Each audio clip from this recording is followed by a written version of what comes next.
Welcome back, guys, to an entirely new episode of my Factorio Let's Play.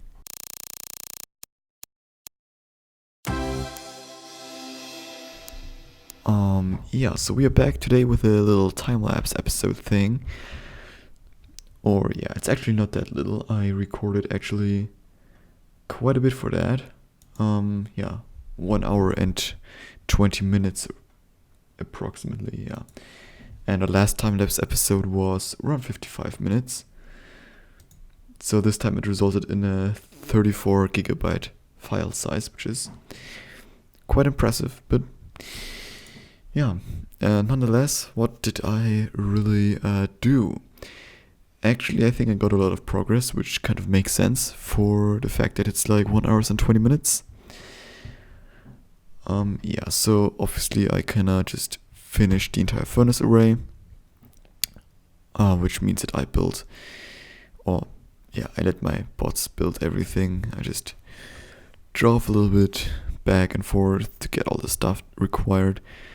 I mean, I could have just measured how much I need and then bring everything in like one thing, but I thought like a little bit of running around, driving around, maybe a cool thing to do, because really just why not? And that way you have something to watch, not just me waiting around. Yeah, instead you got like now me waiting around, but driving around while waiting around. That didn't make a whole lot of sense, I think, but we're getting there. Obviously I hooked also everything up, which took quite a bit because, Bluebells kind of took a while until I got them all that I needed, so yeah.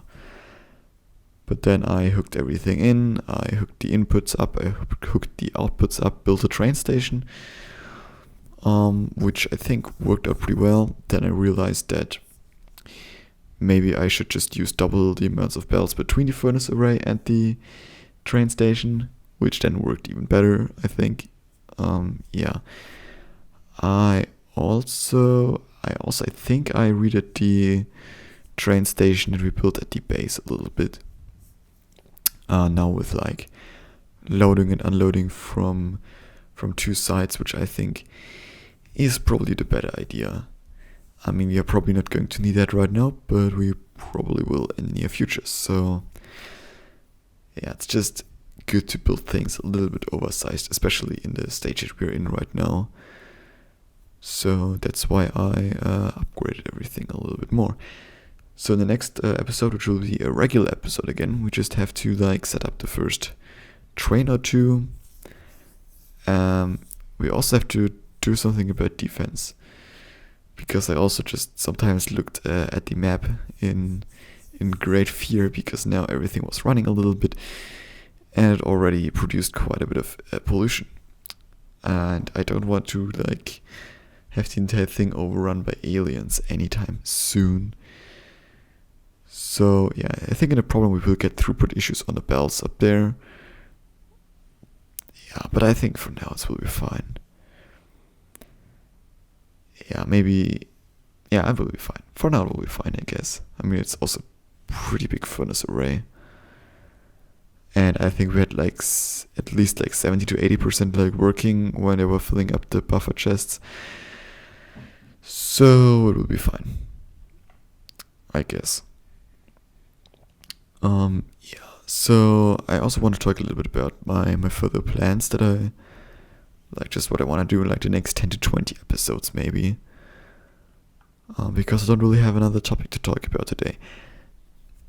But before I do that, I kind of want to talk about a topic of topics, because the problem is that I'm now essentially in search for kind of the first topic to talk about, and that way I don't really know what I should talk about, because it's the first one. It has to be special, maybe not, because maybe I'm just not doing it good enough when I'm doing it the first time. I don't know. Yeah, we will see. Exactly, the future. So, I mean, one thing that I said I wanted to do is do like the coal next. But actually we kind of fixed that in the last time-lapse episode, where we like redistributed everything and completely turned off steam power and have like only like backup steam power but with solid fuel now and all of that crap. And yeah, so coal currently is actually fine again. I mean, it won't be for long, that's for sure, but for the brief moment that is right now, it's fine. For the next 10 episodes, it will be probably fine. So I'm not going to care a whole lot about the coal. But one thing that I noticed now was that we're actually almost fine on the copper, because we're currently not doing any research. But the iron was always the problem, which kind of makes sense, because we kind of draw a lot of iron for stuff like the belt production, for example. So yeah, I think that will change again when we start doing research and stuff again. But yeah, iron is definitely next. I'm not 100% sure how I want to build it though. Probably I'm just going to make it like the same for now. I mean, those are just like the first kind of mines to do like the first bit of stuff. I mean, for the big long time stuff, we are going to like move a little bit further away. We are going to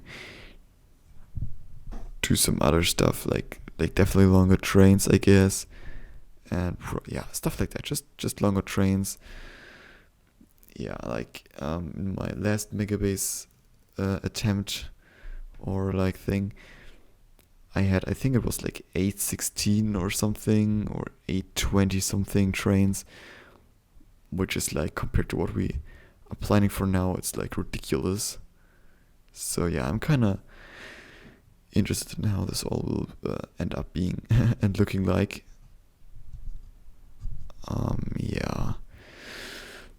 Yeah, like further away, maybe then also like with bots and stuff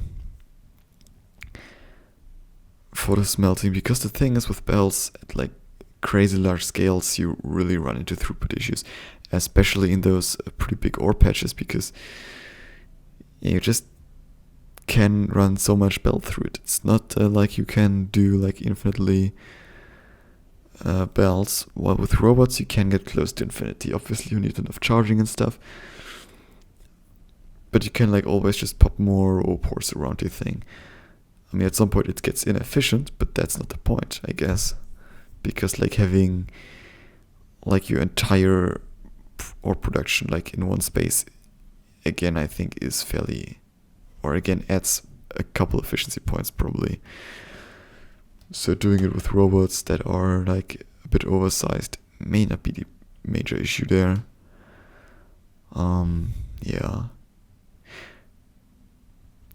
Yeah, but you can get pretty crazy in megabases, and that's kind of what I'm excited for. Yeah, like just building like gigantic outposts, building like big robot things, like just the big train systems like that. I'm actually kind of missing that. Like building with trains, figuring everything out and stuff. And that's what I'm kind of really excited for now. And I think now that we will probably get this thing running, the copper thing, in the next 1 or 2 episodes. I mean, we also have to hook it in and stuff. I think that's pretty great. I'm really psyched for it.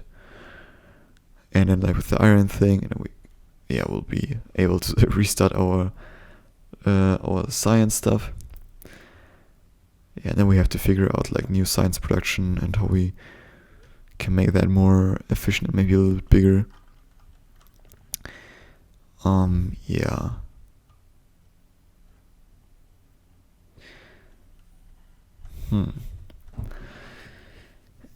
Yeah, the question is just how we want to do that, because that's like all pretty tight. I mean, we can upgrade all the assemblers to level 3s, and we can insert like speed modules and stuff. But I think we should worry about that once we have enough resources. And I think that oil will also be like an issue probably directly after iron, so that's actually the thing that I don't want to say I don't miss it. But I think oil is a problem, that's for sure. Like large scale oil and fluids in general are not that great in Factorio. but we have to tackle it in the future. I mean, we will need gigantic not ore, but oil stuff, oil builds. But that'll be an issue for another day, I think. I hope. Yeah, and I think on that note, we are already done here. So it's just kind of crazy. Like, I just didn't have like really a topic to talk about, but yeah, sometimes you just gotta fill those 10 minutes. And then you start talking, and you talk, and then 10 minutes are over, and yeah, that's actually like kind of a skill that YouTube taught me, I think. Maybe that's a great topic. Why I should make YouTube videos. But not today anymore. I mean, maybe you should make YouTube videos today, but that's not a topic for today. That may be a topic for another day. And until then, have a great time. See you all then. Bye bye.